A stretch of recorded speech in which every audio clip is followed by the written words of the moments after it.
Tap ako, naglibog ko. Wala ko kabalo, kung unsa himuon, aron malipay ang Diyos, ug malipay pod ang budo. Dihang gimabdos ko sa akong mama, naningkamot siya nga proteksyonan ko. Aron walay daotang mahitabo nako. Dili siya hilabtan sa mga aswang. So kinahanglan siyang mubaktas pirmi og mga 6 ka kilometro paingon sa Budo Shrine nga magtiniil.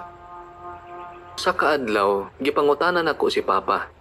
Dili kaha masuko ang pari kung mahibaluan niya ang atong ginahimo nga human ta mag-communion moadto gihapon ta sa Budo Shrine. Pagbalik ni Papa, iya kong giingnan sa tubag sa pari.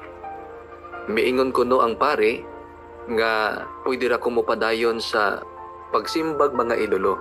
Unya, Katoliko gihapon ko. Nahasol ko. Dalibog ko. Ug dailailan ako ang mga saksi ni Jehova. Gipaulonan nako sila og mga pangutana. So, mihangyo ko nga hatagan ko nilang libro.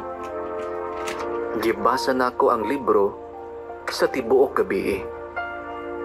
So, nianang gabi una, sa akong kasing-kasing, mibiyan ako sa pagsimbag Budo o sa pagkahimong Katoliko. Simbahon ako si Jehova. Si Jehova lang ang Diyos nga akong simbahon.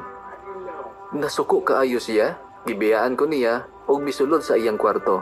Mako nga nakalingkawas nako, kay sa una, gibati nako nga mura kog na priso.